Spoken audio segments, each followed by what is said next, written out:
This is lecture number 4 for History 321, the French Revolution, for Thursday, April 30th. Today I'm going to start talking about the Ancien Regime, which is the society in France before the French Revolution. And it's just tradition in French revolutionary history that you refer to this with the French term, the Ancien Regime. And I'm going to be talking about it today and on Friday.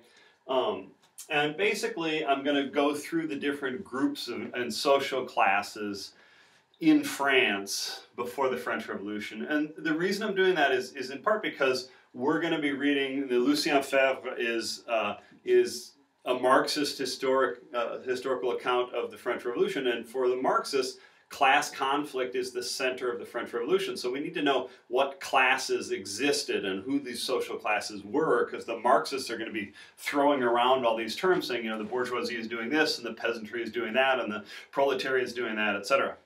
So we need to know who we're talking about and what kind of numbers we're talking about. So today I'm going to talk about peasants and the bourgeoisie and the urban poor, and then on Friday I'll talk about the aristocracy and the clergy.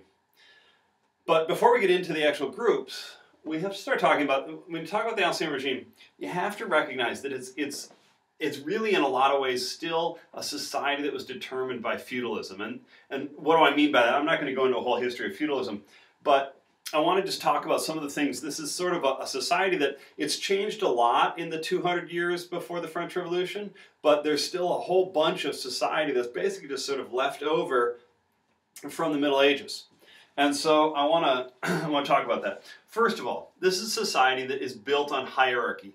There is absolutely no assumption that people are equal. The assumption is that people are very much unequal, and that some people deserve privileges and some people do not deserve privileges. Some people deserve things and other people don't deserve things. And the medieval idea was that God had organized society according to a moral plan he had, and that we just couldn't question God and we couldn't question the different groups in society. By the French Revolution, that idea had sort of been undermined. Not very many people, I mean, Catholicism had been weakened in France, and so not everybody agreed that God had ordained society this way. But there was still a basic assumption that, for instance, aristocrats had the privilege they had because they were more worthy, they were better somehow than peasants, and peasants were worse than the middle class, etc. So there's very definitely a sense of hierarchy.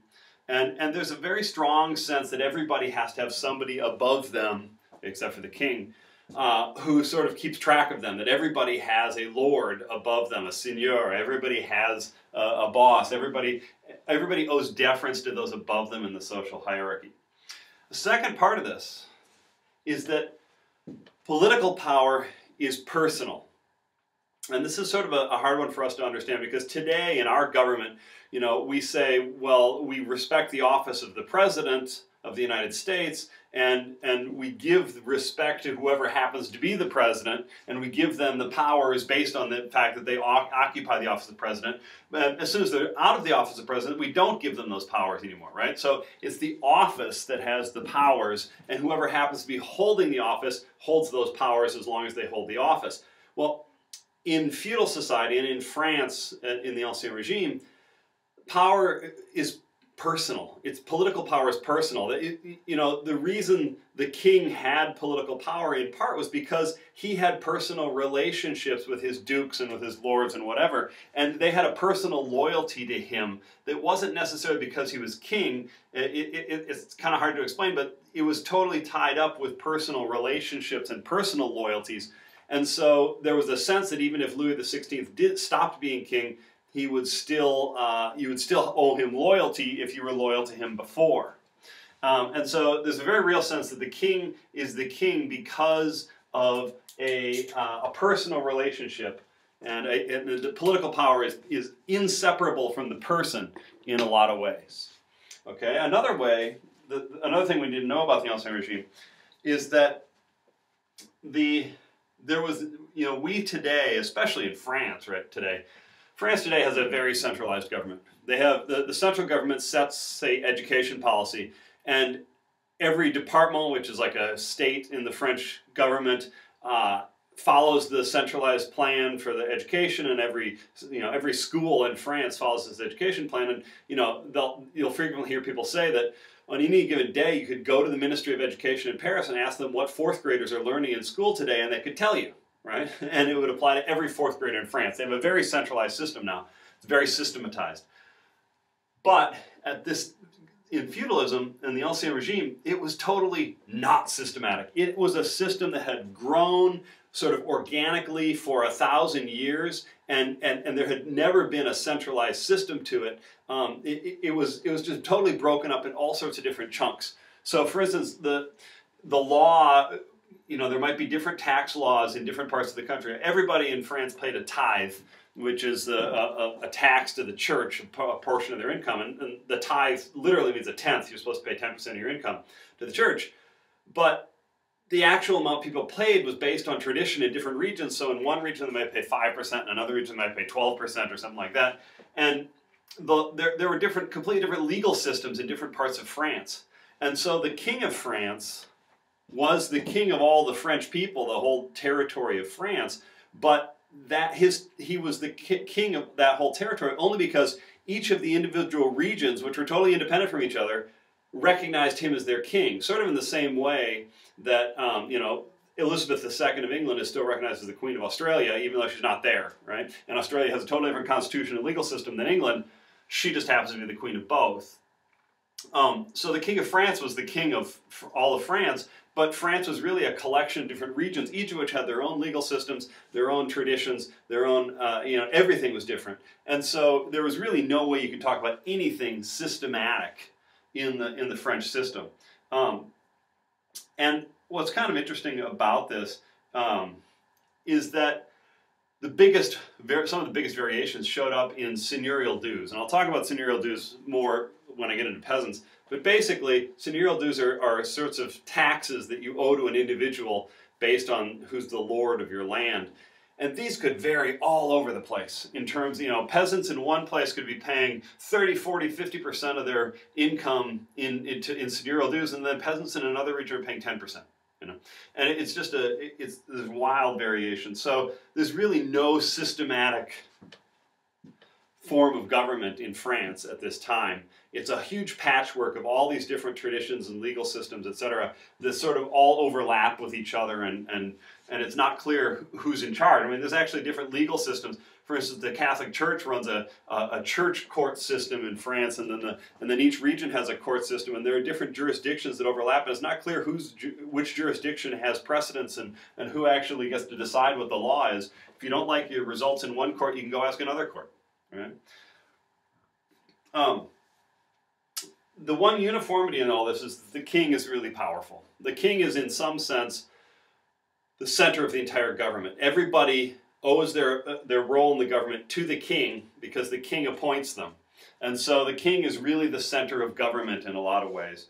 And he's in many ways, he's just symbolic of the government. The king literally represents the unity of France because France is such a huge patchwork of things that there's really no unity. There's nothing that unites all the French people, not even language. A lot of people spoke different dialects that were pretty unintelligible to each other.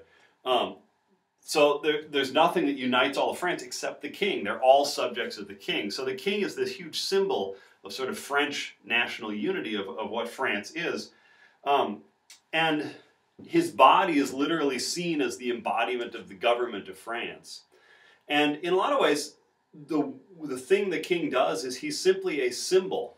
And so he wears clothes that show, if he wears spectacular clothing, that shows the glory of France. And if he has a huge palace, that somehow represents the glory of France. So he's almost like, the image is everything for the king. He has to project this image of being the unifying body of France in a lot of ways. And he doesn't actually do that much in terms of paperwork or enforcing laws, etc. He simply delegates to other people, and then he's sort of this symbol presiding over everything. So a lot of what the king represents is sort of a spectacle. It's a PR importance rather than an actual functional importance. The last thing I want to talk about is that the people of France were subjects, they were not citizens. And what that means is that they were seen as subordinate to the king, and they were under the king's authority, and there was no expectation that you had rights as a subject. Now, there were traditional rights that you might take part of. A city might have traditional, what they called liberties, which meant specific rights carved out for that city that said that this city didn't have to pay these taxes or it had to pay those taxes or whatever.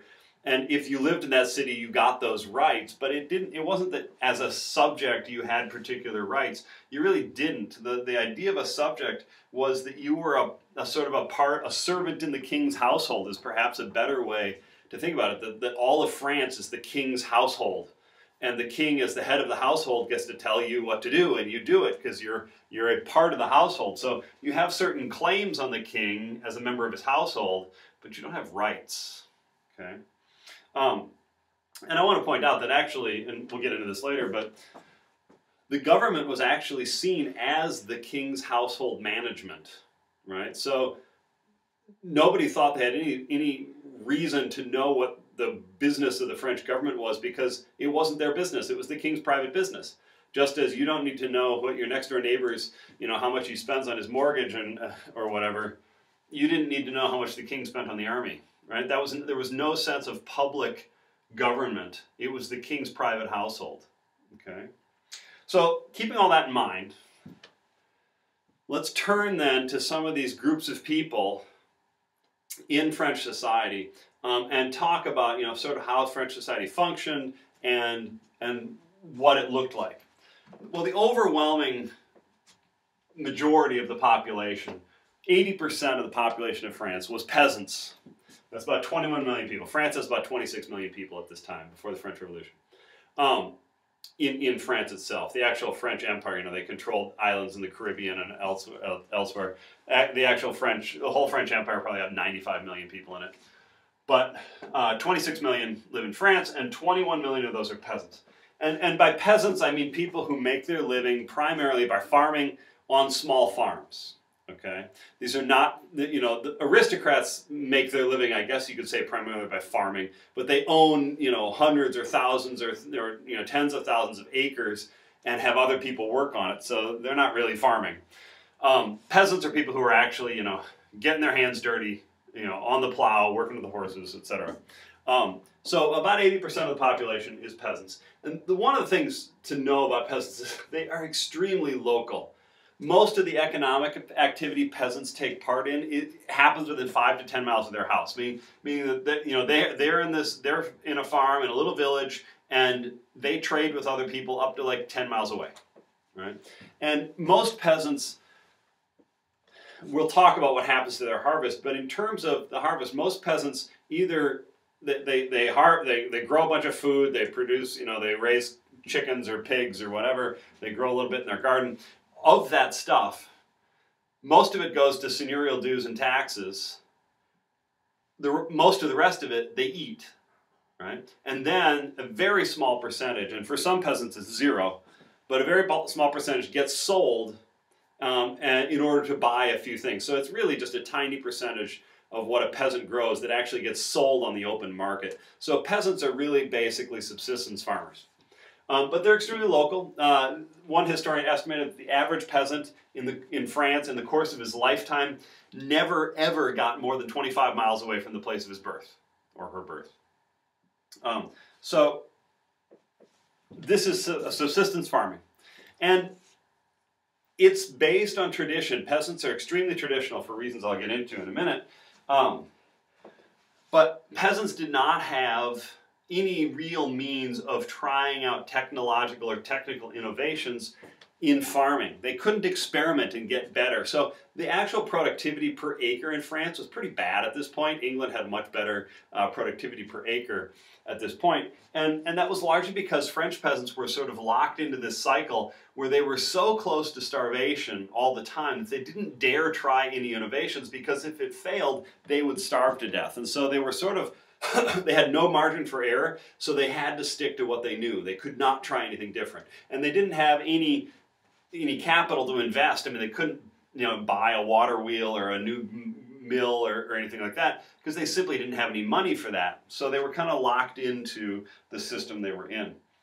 So peasants come in several types, several varieties, if you will. And this is basically based on their income levels and such as that. And I want you to be thinking in all this, because the Marxist interpretation of history says that people are defined by their social class, their relationship to the economy, how they produce, how they make their living.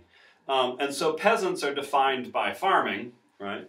But I want you to think about, but Marxists really argue that people who have the same way of making a living, all factory workers, Marxists argue, have an outlook on life that is pretty much the same because they are determined by working in factories, and factory conditions are the same everywhere. And so Marxists argue that proletarians, which is people who are working in factories, really have a common culture and a common outlook on life and a common understanding of everything. And so they're almost interchangeable because they're shaped by this. Well, and Marxists argue that they're aware of this, that at some point every proletarian becomes aware that, oh, I'm part of a group of factory workers and we all have the same experience and I'm like them, and so they think the way I do and we are a group, we have an interest as factory workers, we have certain things we want and all of us want that. So Marxists assume that in a social class, you're aware of what class you're in and your class is homogeneous enough that you all have basically the same interests. So I want you to think about that when I talk about the types of peasants. Okay, at the top, there were peasants, in French they're called laboureurs, or laborers. They're about 10% of peasants, so maybe 8% of the total population. And they actually own some of their own land. And so, you know, these peasants actually could own more land than they can farm themselves. So they're actually often hiring other peasants to work for them. They're what we would call today, you know, small farmers, or not quite factory farmers because it's not that big. But they often owned a couple of cattle or some horses, and they even rented out, like at plowing season, they would rent out their horses or their cattle to other peasants. So these people are sort of small capitalist farmers. They're the upper class of the peasants. They do farm, they're farming their own land, but they're also hiring other people to work on their land. They're renting out animals, they have equipment, they've got a little bit of capital. They might be able to innovate a little bit, try a new crop or something like that. But and this is, as I said, maybe 10% of peasants were up here, okay? And the one other thing, the laboureurs often also managed land for aristocrats. That aristocrats would hire the laboureur the aristocrat would say, here, I've got this land, I need you to grow stuff on it, you know, go find workers, go find the grain, etc. And so the laboureur would say, okay, and he would go buy a bunch of grain, you know, build the noble for it, plant the grain, hire a bunch of peasants to plow the fields, sow the grain, build the noble for it, etc. So laboureurs were the sort of most enterprising, the richest, and the most well-off peasants, but they really, in our terms, they were not that well-off. I mean, they still would have had a really shitty little house. They would have lived right on their farm. They would not have had personal servants or anything. They'd be doing a lot of work with their hands, you know, etc. At the other end, about 5% of peasants, so about 4% of the population, is serfs. And serfs are like the lowest form of peasant, because serfs basically, they don't own any land themselves. And in fact, they're in a relationship with a lord where they are legally bound to a piece of land. They cannot leave it. They are stuck there for their whole lives working on that particular farm. They're born into that status, and they stay in that status until they die, and their kids have that status. And so serfdom is a sort of, it's not slavery, but it's sort of a form of indentured servitude. You're just stuck in this position. You have no choice in the matter. Serfs generally had, their serfdom had been pretty widespread in the Middle Ages. By the French Revolution, by the 1700s, serfdom is dying out. It's just lots of people have gotten out of serfdom, and it's not something that new people enter into ever. So it's sort of dying out, and it's mostly eastern France, which is a more backward area of France, a more economically underdeveloped area. Most of the rest of Europe had abolished serfdom officially in the 1500s, but it still lingered on legally in France. So peasants, serfs, couldn't leave their land, and therefore they were pretty much at the mercy of lords who could charge them all sorts of rents and all sorts of seigneurial dues and things like that. So serfs generally got screwed over the worst by the lords because they couldn't legally leave. They had no choice in the matter, so lords could screw them over as much as they wanted to. Okay, the next group up is called sharecroppers. And what sharecropping is where you're a peasant and you don't have any land, you own zero land. And so what you do is you go to a lord, and the lord has a bunch of land, and you say, Lord, I'd like to lease some land, and the Lord says, okay, we'll sharecrop it, which means that I give you the land, and you farm it, and then whatever you get off of it, I, as the Lord, get a certain percentage, say 50%, 30%, 60%, whatever. It depends on how you make the deal. So the sharecroppers then, they work on the land, and they get to keep a certain percentage of what they grow, but they have to give a certain percentage to the Lord. And now sharecropping is on top of what I'll talk about in a little bit, seigneurial dues and other things like that, tithes and stuff like that. So peasants who are sharecropping are usually desperately poor. And they sharecrop a piece of land, they farm on this piece of land and live on this piece of land, but then they also hire themselves out as laborers to a laboureur, as workers, to work on somebody else's land too. So they're working really hard, and they're getting screwed by the system, and they're desperately poor. So sharecroppers are desperately poor. So at the top you have laboureurs who are pretty well off. At the bottom you have serfs and sharecroppers who are really desperately poor. In the middle, maybe 80% of peasants. They fall somewhere in between. And what that usually means is they might own a tiny bit of land, maybe an acre or two of land they actually own. And then they also probably have a long-term lease on a piece of land from a lord, and it might be a set rent, which means I pay you this many bushels of grain, or it might be a sharecropping agreement on that extra land where I pay you 50% of whatever I grow. And they might have a secondary job. Maybe they do a little bit of blacksmithing on the side or something like that. So about 80% of peasants fall into this middle range, and they're doing better than the serfs and the sharecroppers, who are right on the edge of starvation.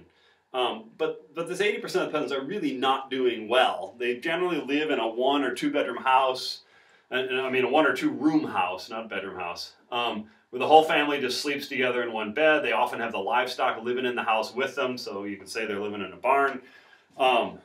They work all the time. They have absolutely zero savings. They might be able to sell a little bit of their produce every year to maybe buy a few things, but basically they're just barely scraping by and growing enough food to live on. And they make everything. They make their own clothes. They make their own alcohol. They make their own, everything. And they just sell enough grain because there's a few things they can't make themselves and they have to buy. So that's about 80% of peasants. Are in that sort of middle range. And then there's a population of probably about 200,000 people in France who we would call migrant workers. They don't have any land. They're not serfs. They're not sharecroppers. They have no land whatsoever to farm. And so they basically move around to different regions looking for work. And they're agriculture workers. They get hired by the day to work. Oh, we need to do a harvest. We'll pay you for a day of harvesting wheat. Or, we need to drive these sheep up into the mountains. I'll pay you for a couple days to take them up there, or, something like that. So there's about 200,000 people. They're called outcasts because they don't have any land. They don't have a place. So they're migrant workers. Okay, so that's the types of peasants. So there's kind of a range there, right, between the peasant who has some money saved up, owns a lot of land, hires other people to work for him, rents out his cattle on the one side, to peasants who are basically migrant workers who have nothing, or serfs who are tied to a piece of land and get screwed over by the lords. But for all peasants, there really is not much, possible exception of laborers, there's really not much margin for error. And what I mean by that is France has a population of about 26 million people, and given the state of French agriculture and the productivity per acre of French agriculture, that's pretty darn close to exactly how much France could support. Meaning they are using every piece of land possible, they're growing as much as they possibly can, and they're basically just barely feeding the population. And in fact, France was pretty clearly in the 1700s had periodic famines where a significant percentage of the population would die. In 1597, 1630, 1662, 1694, there were massive famines. So about every 30 years there's a massive famine. About every 30 years there's a crop failure. And then people starve. There's just not enough food. In these famines, historians don't have good estimates because there's just no numbers on how many peasants there were in the first place and how many died. We just don't have records of this. But historians have tried to use various bits of evidence to figure out what the death rate was. And their best guess is that during these famines, maybe as much as 1/5 of the population of France died of starvation in a year or two. So the peasants were really, really right on the verge, right? On a good year, they might be able to sell a little bit and make just a tiny bit of money. In a bad year, they're starving to death. In between many years, they're just, they're making it, but there are some periods in the winter where they don't have much food and they might eat one meal a day or maybe even every other day or something. And then there might be some years where they do pretty well and they can't sell anything, but they're eating pretty well for a year. So most peasants are really just barely getting by, right? Now, the big problem for peasants was not necessarily that they didn't produce much. I mean, if you actually looked at how much food peasants produced, they produced more than enough for themselves. The problem was that they didn't get to keep most of it, right? So there were all sorts of, a peasant would, basically the only thing a peasant produced was food. They produced wheat or oats or barley or whatever. They might produce some chickens and pork. They might produce some vegetables. But basically, at everything they produced, there was a whole lineup of people lined up and ready to take a cut and to legally just say, oops, you owe me X percentage of that. And there's a number of ways that peasants lost their money. They had a number of different forms of dues and taxes. First of all, all the land, or virtually all the land, there's a certain type of land called allodial land that didn't have a lord, but every type of land had a lord. And this is something we just don't have in the United States, so it's an interesting concept. I mean, in the United States, you buy a piece of land, you own it. You can do whatever you want to with it, right? Within reason. And it's yours. And nobody else has any claim on it. But in the French feudal system, even if you bought a piece of land, there was still somebody else called a lord or a seigneur of the land who had claims on that land. Even if you bought the land, you didn't completely control it. That lord had certain legal rights to that land that you couldn't ever get rid of, right? And so basically what those rights, and the rights were basically what we call seigneurial dues. The seigneur has certain things that are due to him. And it usually means that the seigneur, as lord of that piece of land, gets a cut of what comes off of that land, right? And again, just because you own the land doesn't mean you don't have to pay the seigneur. You still have to pay the seigneur. And so I just want to make this clear that many peasants rented a piece of land from a lord, meaning the lord owned the land, and so they had to rent it, and then they had to pay seigneurial dues to that person on top of the rent.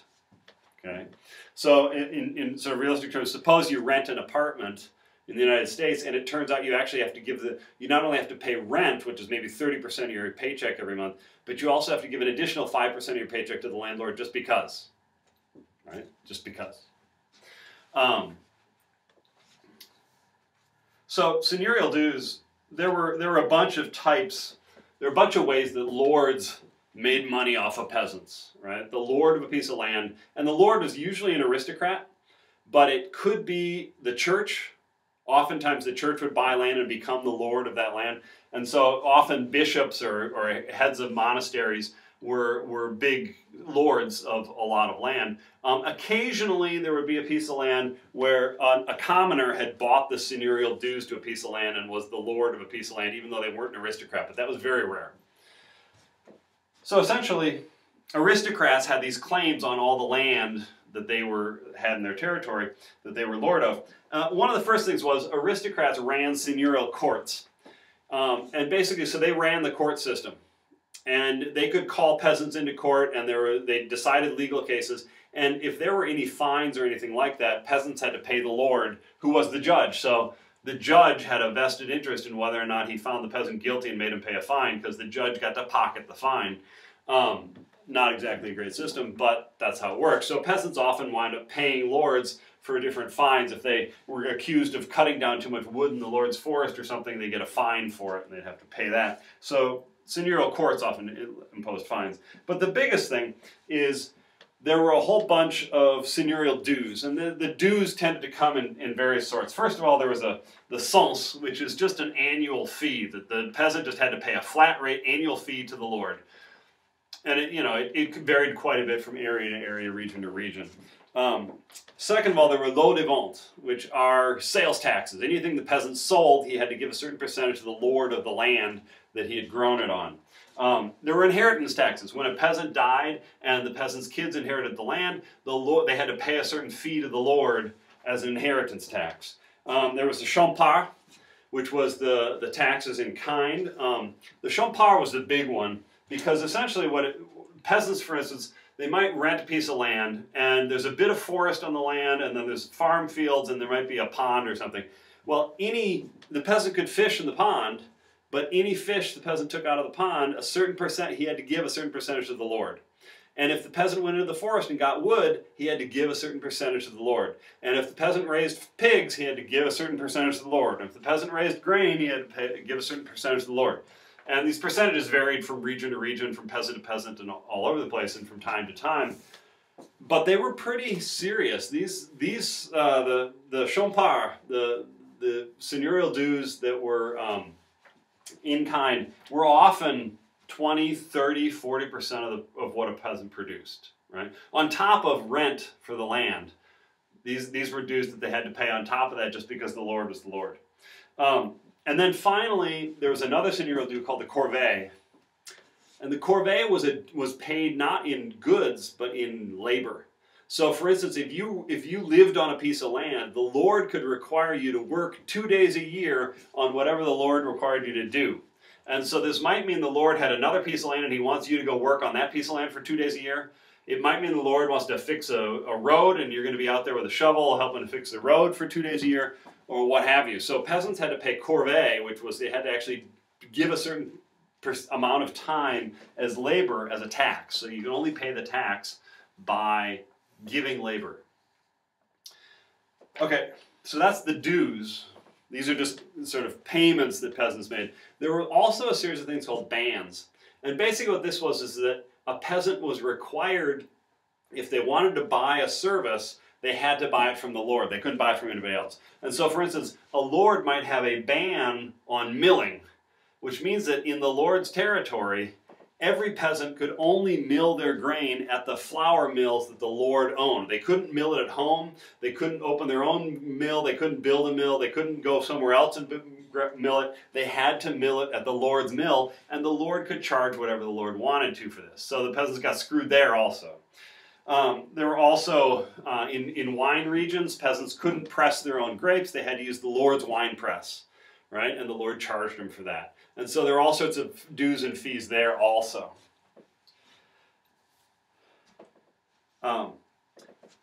Grain storage, sawmills, any kind of service like that, the peasants usually had to use what the lord offered, and they had to pay the lord's prices. Peasants usually, when they rented land, they had to pay rent, right? If peasant is renting the land, if peasant owned the land, they own the land. They still have to pay all the dues and all the bans and everything. Even if they own the land, the lord still gets this cut. But if they don't own the land, they rent it from the lord, then there's an additional cut of money as rent. And that's usually, leases, it was usually a lease, not rent. Leases were usually for multiple decades and maybe multiple generations, right? A standard lease length is 99 years, and life expectancy was like 45 years. So you could actually inherit a lease from your grandfather, right?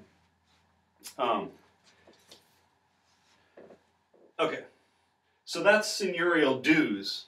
That's what the peasants had to pay to their lord, whoever that lord was, the lord of the land, the duke or the viscount or whatever. And this is why aristocrats had so much money, because they didn't actually have to do anything Well, they had to maintain a wine press or a flour mill, but they had to run a seigneurial court. But basically, they got a whole bunch of money just because they were who they were. The peasants just gave them money because that was legally required, right? But then peasants had other things that they had to pay to the king, directly to the king, not just to their lord, but to the king. And so the king could also put a bunch of taxes on peasants. In particular, the big one was the tithe. And the tithe was a tax on land. Basically, whoever owned a piece of land had to pay 6% of the harvest every year to the king, and this was called the tithe. But there's a couple of loopholes, and they're big ones. One is aristocrats of the noble title don't have to pay the tithe on land they own directly, unless they've sharecropped it out to a peasant. Then they do have to pay the tithe. But if a lord just hires people to work on his piece of land, he doesn't have to pay the tithe, right? And this is a huge percentage of the land in France. It's like 35% of the land in France. And then the church doesn't pay taxes at all on any of its land, under any circumstances. The church doesn't pay the king. The church just negotiates every 5 years and gives a gift to the king. But the gift is actually a tiny percentage of what the church should have paid in taxes. So the church is basically tax exempt. And the church also owns a huge percentage of the land in France, 25-35%. And so if you add up all the land that aristocrats in the church own, it's like 60-70% of the land in France, and it's not getting taxed. Okay? And so the land that does get taxed is the land that's owned by peasants or commoners, and that gets taxed 6% by the king. Then there are, the king would often impose surtaxes, which were just like a tax he just slapped on the population. And often they were just a head tax. Every person has to pay this much. Or they were a percentage tax of income. You had to figure out your income for 1 year. And these were taxes that just got slapped on like every 10 years or something like that. They would just say, oh, this year you're going to pay income tax, right? And nobody knew when it was coming. It just sort of popped up. Like in 1675, there was a 10% surtax imposed, the dixième. And in 1710, there was a 20% surtax, et cetera, et cetera. Right? And so these were, just periodically the king would just suddenly announce, oh, there's a surtax this year, there's an income tax this year. Most years there wasn't. Then there were, the king had certain taxes on the gebel, which was a salt tax. They had a tax on wine. So the king had made money off of that also. And then the king also had a corvée tax that certain peasants were required to work on the king's roads a certain percentage of the year also, right? So that all goes to the king, right? So peasants they often paid rent or they sharecropped, and that took a certain percentage of their harvest, and then they had to pay seigneurial dues, and then they had to pay the tithe, and they had to pay any capitation or surtaxes, and then they had to do corvée labor on the Lord's land, and then they had to do corvée labor on the king's land, and then finally peasants had to pay the tithe. They had to pay the church. They owed the church. It was traditionally 10%. That's what tithe means, it's a tenth. But it varied from region to region. Some places as high as 12%, some places as low as 3 or 4%. But they had to pay a certain percentage of their harvest to the church, right? So peasants basically, they would grow a bunch of grain, and then they would see, 20% of it goes to rent, and 25% goes to seigneurial dues, and 10% goes to the church, and 6% goes to the tithe, and and by the end of it, peasants are keeping 20% of what they grow. They're really not making it. And so overall, peasants lived on the verge of starvation, and I mean, peasant life was short. The life expectancy with peasants was very short, and so the peasant population as a whole tended to be very young. There weren't a lot of old peasants around. They just didn't live that long. Peasants were mostly illiterate. They were working all the time. They did not have time to learn how to read and write, and there really weren't schools available to them. Once in a while, churches would run a really small school, and so if somebody had a kid they thought was particularly bright, they might send him to school for a summer or two. They might learn to read. Might learn a little bit of math, but that was about it. Peasants were really superstitious. They had all sorts of ideas about magic and evil eye and amulets and, etc. Peasants tended to be very traditional.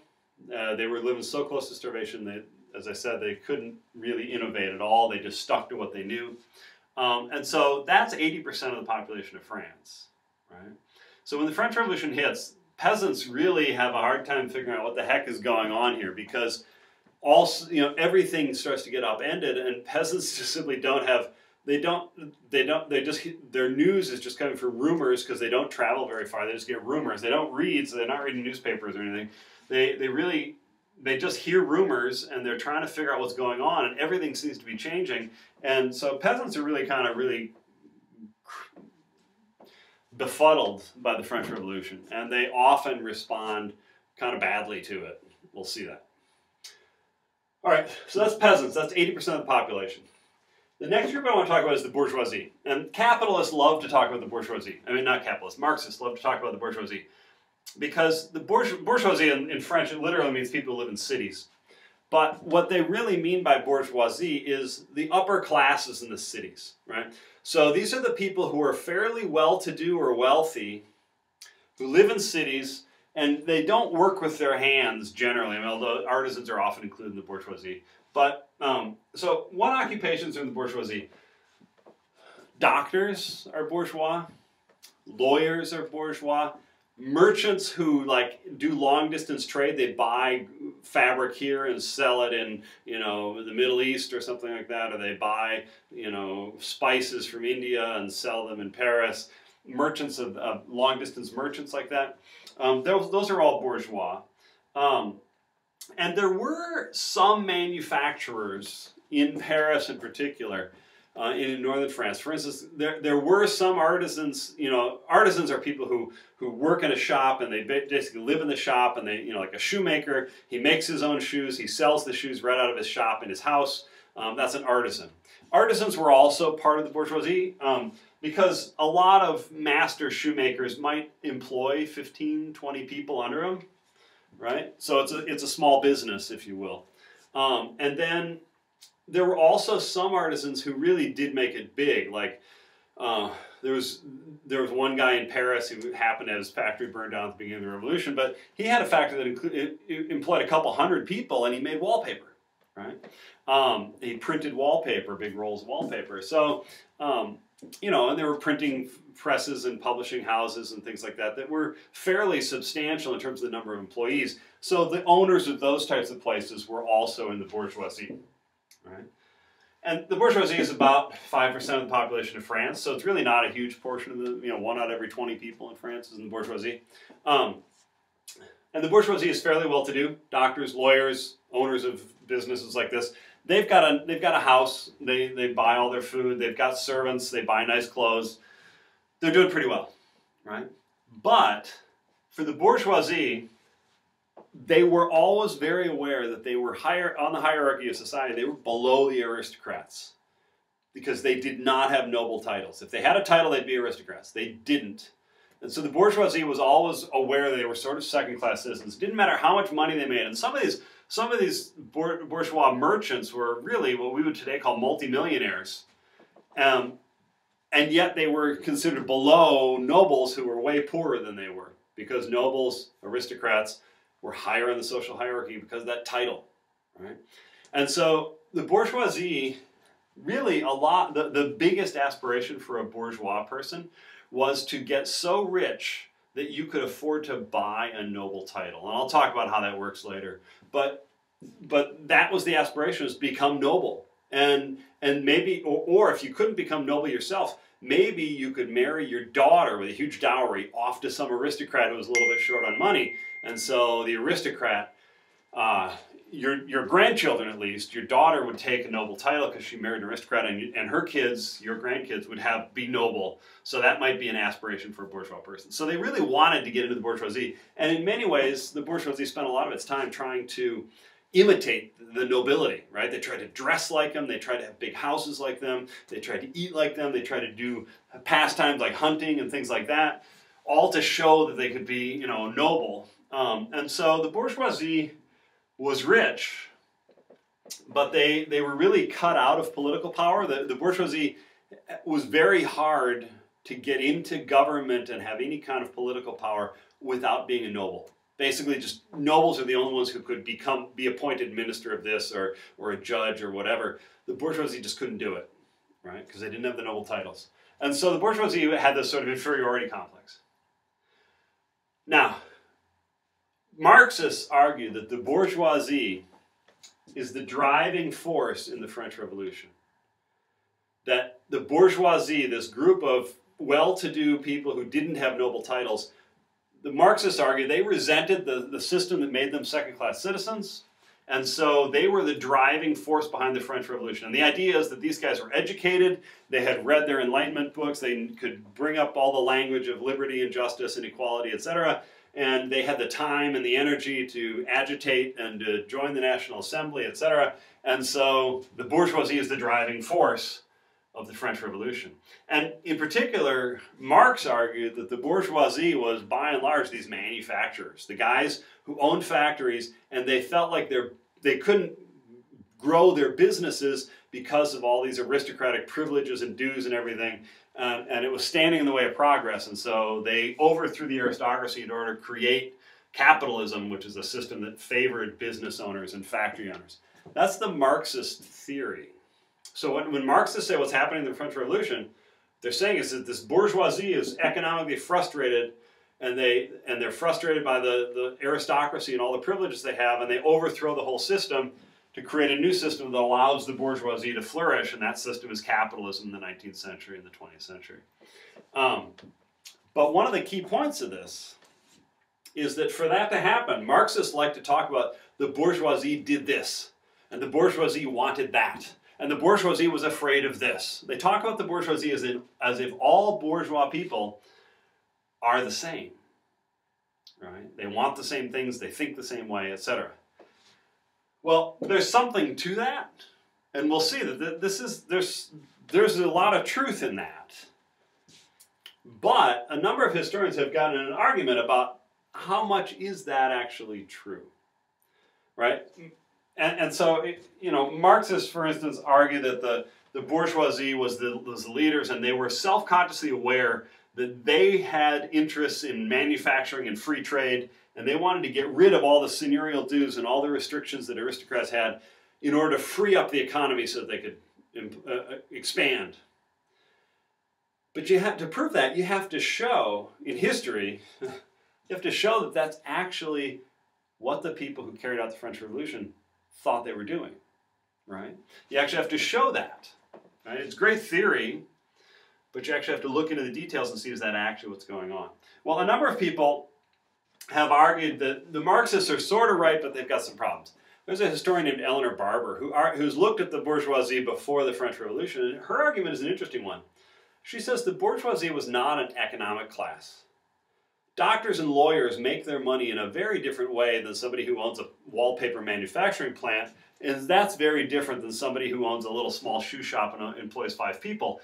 Those groups don't have any economic interest together, and the merchant who imports spices from India doesn't have much in common with the doctor at the corner. And so Barber argued that they really didn't have any sort of coherent economic interests. There wasn't any coherent economic policy that all the doctors and lawyers and spice importers and wallpaper manufacturers wanted. They had different economic interests because they made their money in very different ways. So she argues they're not an economic class.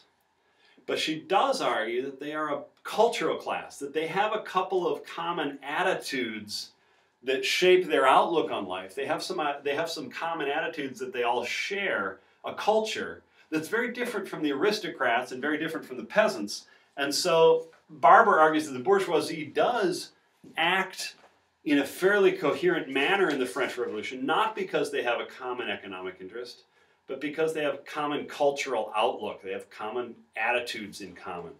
And so she argues that, for instance, the bourgeoisie valued hard work and thriftiness and using reason and numbers and modesty. And she said that those were not qualities of the aristocracy.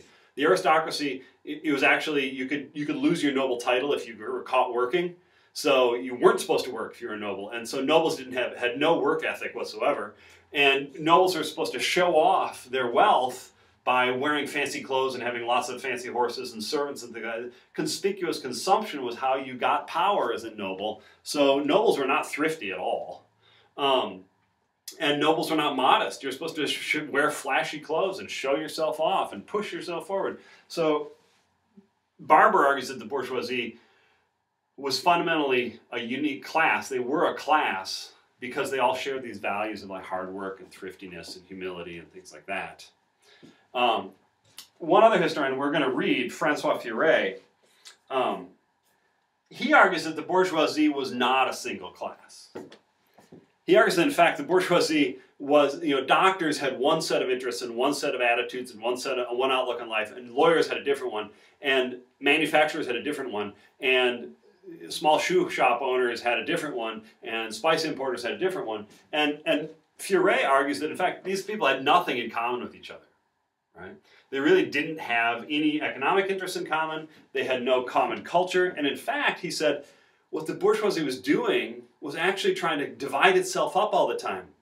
The spice importers were always trying to find ways to show that they were better than the shoemakers. And the manufacturers were always trying to find ways to show they were better than the spice importers. And the doctors were always trying to point to their degrees and say we're more educated than that group. And so each of them were constantly sort of jockeying for position, social status, by saying we're different than that other group, we're different than them. Right? So Furet argues there really is no bourgeoisie. I mean, we can call them that. We can say 5% of the population makes their living this way.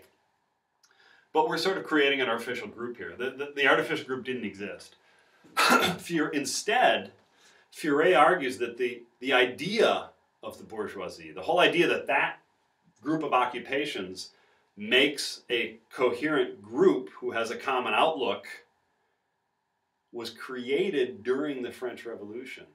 That when lots of these different groups who really had nothing in common and didn't like each other, but they all realized they hated the aristocracy and they needed a way to sort of define themselves as not the aristocrats. So Furet argues it's actually during the French Revolution that the whole idea of the bourgeoisie is invented by the bourgeoisie to give themselves a common identity that allows them to unite to fight against the aristocrats.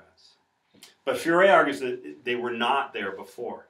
That the people were there and the occupations were there, but they had no sense of group identity, no person would have said, I'm a bourgeois. That just wasn't something anyone would have thought, right? Any more than a French peasant would have thought of saying, I'm a software designer, right? The concept didn't exist until it was invented during the French Revolution. That's what Furet says, right?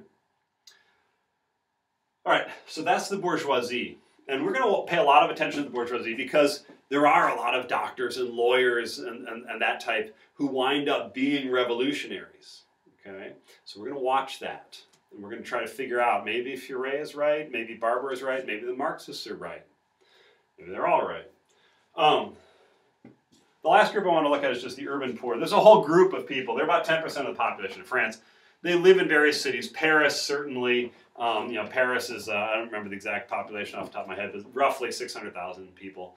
And so there's a significant number of people living in Paris. And then, there are other major cities, Lyon, Bordeaux, Marseille, Nantes, etc., Montpellier. And so this urban poor, about 10% of the population, they are essentially the kids, grandkids, etc., of peasants who left the farm because being a peasant sucked, and they just moved to the city. And they're generally not literate, although some of them might have be able to read or etc. But they work at various jobs. Women might be laundresses, washing people's clothes. You might have street cleaners. You might have peddlers. You might have beggars. You might have servants. You have little people who run stalls in the markets. These are groups who are just they're economically they're not too much above peasants in the sense that they're just scraping by, and if food gets too expensive, they're going to starve. But they live in cities, and they have a very different sense of what's going on in the world than the bourgeoisie, or than the peasants, or than the aristocrats we're going to get into later. So essentially, if you had to sort of rank them from the most poverty-stricken to the least, peasants are the most poverty-stricken by far. Then the urban poor. Then it's sort of a toss-up. I'll talk about the aristocracy and the clergy next time. But the bourgeoisie is in there. Some bourgeois are as rich as the richest aristocrats. Many are not as rich as aristocrats, but there are some very poor aristocrats too who have a noble title but nothing else. So we'll talk about them next time. So, but basically, these are several of the big classes, and again, I bring this up because when we're reading the Marxists, like Lefebvre, Georges Lefebvre, I called him Lucien earlier. That's a different historian. Georges Lefebvre treats these classes like they're real things. The bourgeoisie does this, the aristocrats do that, the peasants do this. So he treats them as if they're coherent groups that all think the same and think alike. And the actual history might be more nuanced than that. We'll take a look.